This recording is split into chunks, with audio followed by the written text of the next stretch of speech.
O JPB começa hoje a rodada de entrevistas com os candidatos ao governo do estado que pontuaram na última pesquisa do Ibope, divulgada pelas TVs Cabo Branco e Paraíba. Nessas entrevistas, eu, Laerte Cerqueira e Denise Delmiro, vamos abordar os temas que marcam cada uma das candidaturas, tratar de assuntos polêmicos, da viabilidade de algumas propostas apresentadas nos planos de governo dos candidatos. A ordem das entrevistas foi definida em reunião com representantes dos partidos. Vão ser 20 minutos no total, sendo o minuto final para as considerações finais dos candidatos. Começamos hoje, então, com Zé Maranhão, do MDB. Candidato, muito bom dia. Seu tempo começa a contar a partir de agora. Há uma semana, candidato, um militar foi executado dentro de um quartel aqui em João Pessoa. O bandido foi roubar uma arma, não se intimidou com o local. Hoje a gente viu bandidos atacaram mais um prédio da Segurança Pública do Estado, muito armados. A gente viu explodir o portão principal de um presídio de segurança máxima, dezenas de presos aí soltos nas ruas da capital. Dois exemplos que os bandidos perderam realmente o medo de agir contra o Estado, que a segurança pública tem dificuldade de enfrentar. O senhor foi governador num cenário com menos atuação de facções, não tinha na época o uso de celular em presídio, que também torna a coisa muito mais complicada. Como o senhor acha que pode enfrentar de verdade esse cenário? Na verdade, eu estou assustado. E o meu sentimento é o sentimento de toda a população do estado da Paraíba. Nunca o crime chegou a essa ousadia. Primeiro, assaltaram um quartel do Corpo de Bombeiros e assassinaram um sargento. Agora, assaltaram e abriram o portão para a fuga de 100 presos naquela penitenciária, usando armamentos e explosivos de última geração. É realmente algo muito preocupante e o Estado precisa desenvolver algumas técnicas. Como por enfrentar, exemplo, candidato, essas facções criminosas, esses grupos que se organizaram? Como enfrentar concretamente essas facções primeiro, criminosas? Qual a proposta do senhor para isso? A polícia precisa ter informação, investigação. É importante que isso ocorra, porque o que mostrou aí é que a polícia não estava preparada. Foi colhida de surpresa. A segurança do presídio, muito menos. Então, é preciso ter informação, é preciso ter investigação. Se não tem investigação, se não tem informação, a polícia não pode prever e adotar medidas preventivas para que as coisas ocorram com essa gravidade. Em relação à segurança, a gente vai continuar nesse tema, porque é o seguinte, no último mandato do senhor como governador, entre 2009 e 2010, o número de mortes violentas na Paraíba subiu de 1.251 mortes para 1.563, dados do mapa da violência. Isso representa um aumento de 25% nos assassinatos em apenas um ano, 2009 para 2010. Ou seja, em 2010, a Paraíba teve o segundo maior número de mortes violentas da sua história. Perdeu para 2011 e depois começou a cair. Vamos lá, para não ficar só em 2 anos. De 95 a 2002, quando o senhor também foi governador, houve aumento de 13 para 17 mortes para cada 100 mil habitantes. Como é que o eleitor pode acreditar que o senhor vai ser eficiente no combate a esse tipo de violência se durante os 9 anos que o senhor governou o Estado, esse crime, essas mortes, esses números só aumentaram? Esses crimes, essas mortes ocorreram, mas o Estado sempre respondeu de forma eficiente para que eles não tivessem a gravidade do que aconteceu aqui. Ao que me consta, nunca um presídio do Estado foi assaltado com essa violência e essa ousadia que ocorreu agora. É evidente que você não pode, muitas vezes, evitar que um crime como esse ocorra. Mas, como eu estou dizendo, com polícia investigativa, com polícia equipada, com informações adequadas, você pode reduzir essas ocorrências. O eleitor pode confiar, e nós então, temos soluções para uma política isso. de investimentos para a Polícia Militar e para a Polícia Civil? Exatamente, investimentos, não é? Sobretudo na modernização dos instrumentos de trabalho da polícia. Quais são esses instrumentos? A própria informática, câmeras e informação. A informação é crucial, é inabalável. Denise tem uma pergunta para fazer? Aqui.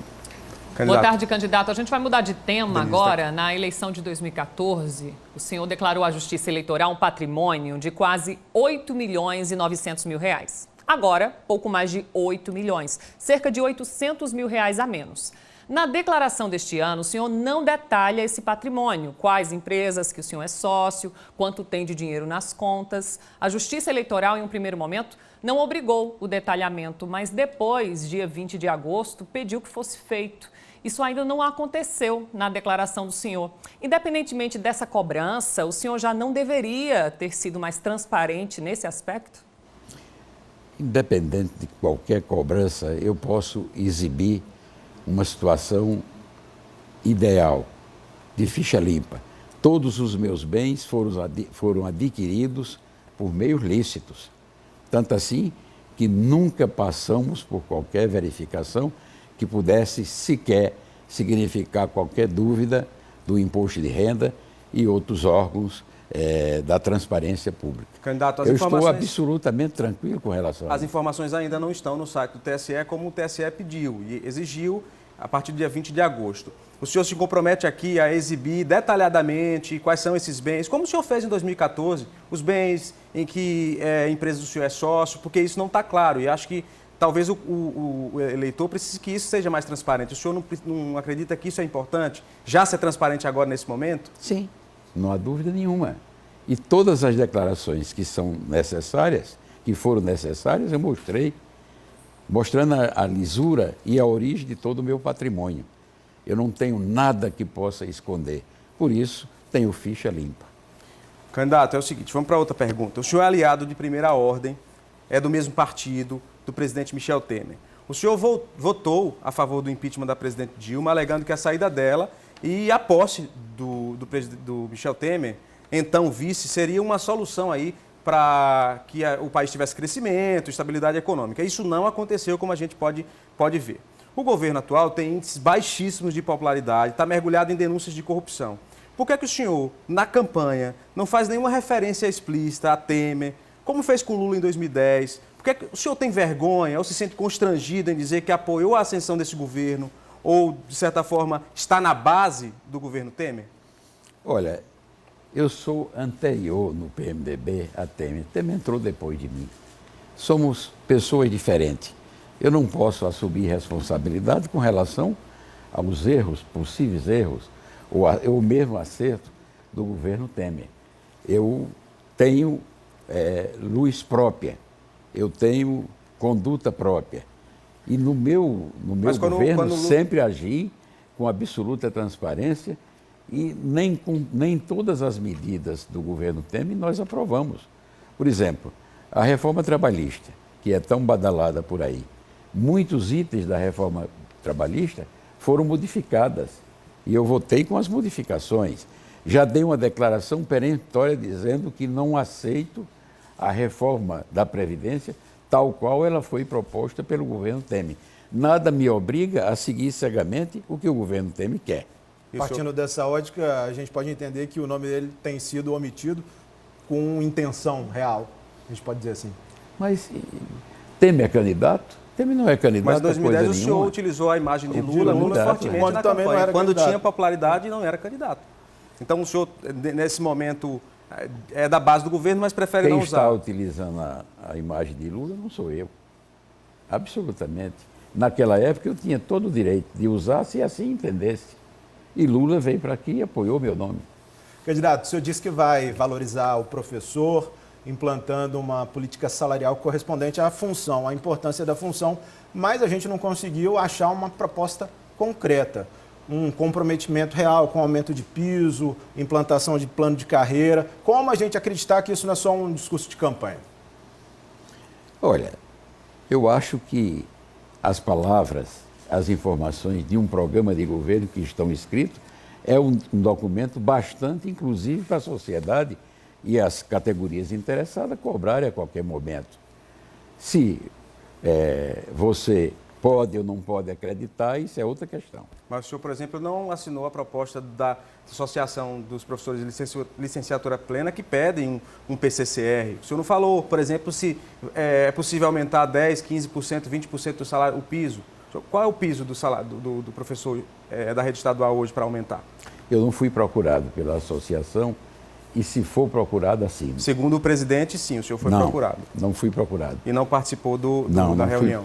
Mas Eu é não importante fui que se diga procurado. que mesmo, independente de nós aqui acreditarmos ou não, o discurso vai estar aberto com os professores sempre que necessário. Claro. O senhor vai recebê-los? Claro.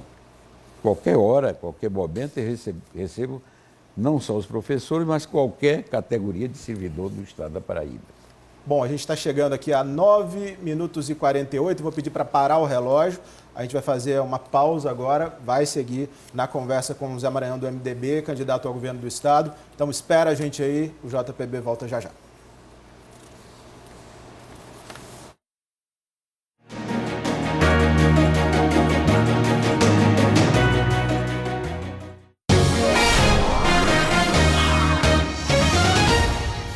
A gente está de volta, continua a entrevista com o candidato ao governo do Estado, Zé Maranhão, do MDB. Tempo total da entrevista de 20 minutos. No bloco anterior, o candidato usou 9 minutos e 48 segundos. Vamos começar a contar mais uma vez a partir de agora. Laerte tem uma pergunta. Candidato, o senhor promete fazer o Porto de Águas Profundas, que inclusive tem outro nome no plano de governo esse ano, lá em Lucena, para que grandes navios aportem no Estado. O projeto, em 2010, quando o senhor já foi candidato, já tinha um custo inicial de 3 bilhões de reais, um custo inicial. Era uma época de crescimento e de muito dinheiro no governo.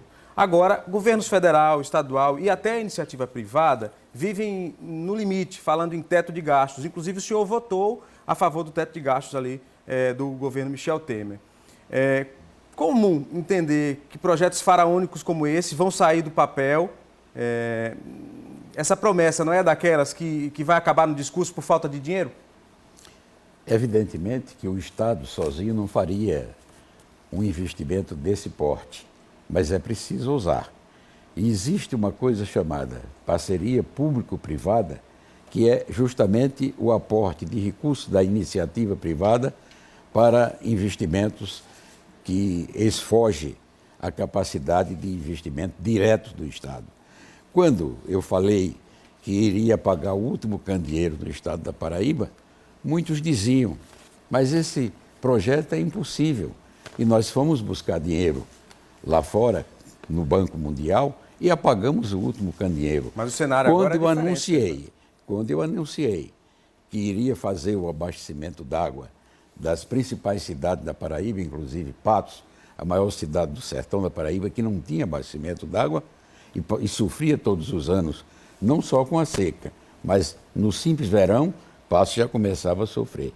Pouca gente acreditou e nós fizemos o abastecimento de água, não somente para Patos, mas fizemos para mais de 40 cidades em toda a região de Patos. Acho que é possível fazer Você mesmo poderá com a me crise, dizer, como já ia dizendo aí, que os tempos de hoje são mais difíceis. Exato. São, mas nos momentos de dificuldade, as grandes soluções podem surgir e vão surgir no meu governo, porque eu sei como fazer e tenho coragem de enfrentar os problemas. Denise Delmiro tem uma pergunta para fazer para o senhor. Denise. Candidato, na crise dos combustíveis em maio deste ano, o senhor defendeu os cortes de impostos estaduais para reduzir o preço dos combustíveis. Um deles é o ICMS, o Imposto sobre Circulação de Mercadorias e Serviços, que hoje na Paraíba é de 27%, mais 2% para o Fundo de Combate à Pobreza, dando aí um total de 29%. O senhor vai mesmo fazer isso se for eleito, mesmo sabendo que vai abrir mão de uma das principais fontes de receita do Estado? Quer dizer, é viável? Sim, eu acho que é viável, desde que criemos mecanismos que sejam capazes de manter a receita do Estado pelo aumento da produção. Nunca mais houve um grande investimento na Paraíba. E esses grandes investimentos, apesar do incentivo fiscal, terminam gerando receita pelo efeito multiplicador, não somente nos impostos diretos de que são isentas essas empresas que se instalam na Paraíba, mas pelos fornecedores. É um mecanismo, né, de somação de esforços no sentido de aumentar a produção.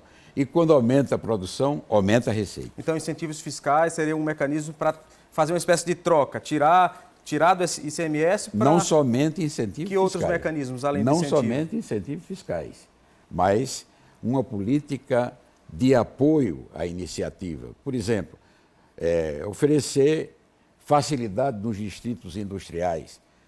Quando a Embratex pretendia se instalar no Nordeste, nós tivemos uma competição muito forte com o estado do Ceará.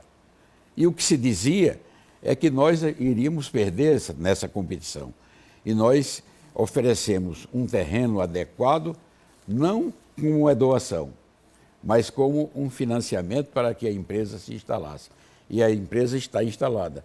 Hoje é a maior indústria têxtil de todo o Nordeste. Candidato, o senhor fala no seu programa de governo que vai, com o governo federal, potencializar o terminal pesqueiro que está instalado lá em Cabedelo. A gente mostrou aqui no JPB, há cerca de 2 semanas, que o terminal pesqueiro, apesar de inaugurado em 2010 pelo governo federal, estava sem funcionar, equipamentos sendo saqueados, completamente destruído, sucateado. O senhor, como senador, aí é uma curiosidade nossa, e aí não só o senhor, mas todos os outros parlamentares, não tinham que ter fiscalizado isso, porque são 15 milhões de reais que foram praticamente parar no lixo. Isso não tinha que ter sido fiscalizado? E eu fiz várias denúncias nesse sentido. Competia aos organismos do Executivo fazer a fiscalização. Agora, o que eu acho é que nós não podemos deixar uma indústria apodrecer. Porque quando a indústria se inviabiliza, se inviabiliza também o desenvolvimento econômico e o emprego. É importante que tenha investimento para que haja emprego. Não existe outra forma de se gerar emprego mais eficiente do que os investimentos. E eu vou potencializar.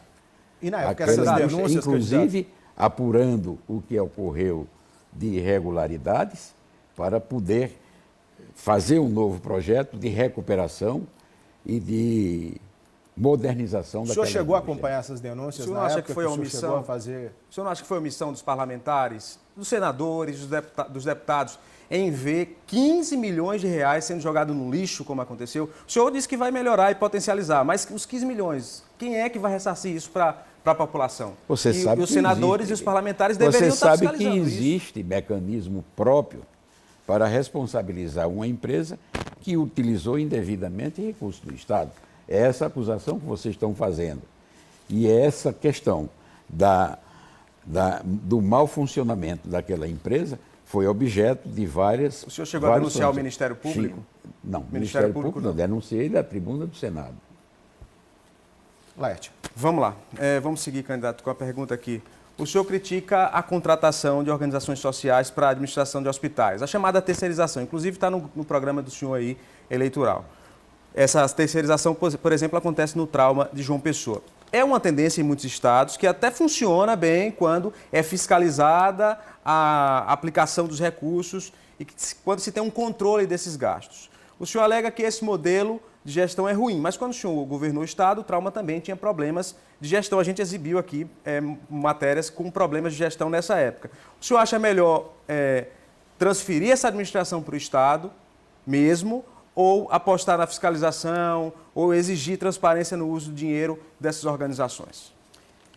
Todas as providências, inclusive, quando eu digo que merece ser analisado e reexaminado os contratos de gestão que foram processados pelo governo do Estado com a empresa privada, estão dando um prejuízo ao Estado.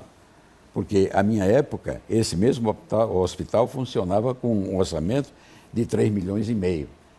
Esse mesmo serviço está custando 13 milhões de reais. Mas a saúde também aumentou o preço, né? O custo de manter esse hospital também aumentou. Mas nós não podemos ver um absurdo dessa natureza, o mesmo serviço cobrado 4 vezes mais caro. Então, é aí que se pode fazer economia para sobrar dinheiro para outras atividades do Estado e até para atividade de saúde. Se você não tem essa informação, vou lhe dar agora. O Hospital de Trauma de Campina Grande, o mesmo hospital, 13 milhões. O Hospital de Trauma de Campina Grande, um leito-dia está custando 1/4 do que custa aqui em João Pessoa. Mas o custo... Por que essa... custo lá em Campina E o serviço Grande... lá, não se diga que é menos eficiente do que aqui. Ao contrário, é mais eficiente do que aqui. Mas custa a mesma coisa, 3 milhões em Campina e 3 milhões aqui. Não. Segundo o próprio governo, dados do governo. Não é verdade. Na verdade, o leito-dia em Campina Grande custa 1/4 do que está custando aqui em João Pessoa. Ok, a gente está chegando aos 18 minutos 39 de entrevista, 18h40, a gente tem cerca de 1 minuto. Eu pediria, candidato, que o senhor fizesse agora as suas considerações finais, então, por favor. Eu quero dizer que essa entrevista tem sua utilidade, porque a gente discutiu aqui, não é, de forma democrática, não é, propostas do meu governo, medidas do governo atual e, sobretudo, o compromisso com a inovação, com o progresso que nós queremos introduzir no estado da Paraíba em toda metodologia de trabalho. No meu governo, nós fizemos, não é, a maior rede de abastecimento de água do estado da Paraíba. Para você ter uma ideia, o açude Curemas Mãe d'Água tinha sido construído há 70 anos e não distribuía uma gota d'água. Enquanto isso, a cidade de Patos sofria na chegada do verão. Uma cidade daquele tamanho, com aquela vocação 20 segundos, candidato. de trabalho, não conseguia ter um abastecimento d'água, que é o mínimo que se pode ter. Quando eu falo num novo esgotamento sanitário, João Pessoa, capital do estado, não tem um esgotamento sanitário senão de 30%, 40% de sua população. Então, realmente, é por isso que eu falo em inovação. Obrigado, candidato. Obrigado pela sua participação. Amanhã, o nosso entrevistado aqui no JPB é o candidato do PSB, João Azevedo. E daqui a pouquinho, depois do Globo Esporte, você pode participar da sabatina com o candidato Zé Maranhão no portal G1. No site, os candidatos serão entrevistados pelo repórter Diogo Almeida, do G1, e pelo comentarista de política da TV Cabo Branco, Laerte Cerqueira. Os interessados em fazer perguntas podem usar a hashtag EntrevistaG1PB nas redes sociais. Agora, lembro que só serão aceitas questões pertinentes ao processo eleitoral. A escolha será feita por jornalistas do G1. A seguir, a gente volta a falar sobre a situação inacreditável do PB1. Gente, teve bandido pulando muro de casa para roubar roupa, bandido se escondendo em mercadinho. Imagine o pânico dos moradores de Mangabeira e o que foi dito pelas autoridades de segurança do estado na entrevista coletiva que aconteceu agora de manhã. 12h28.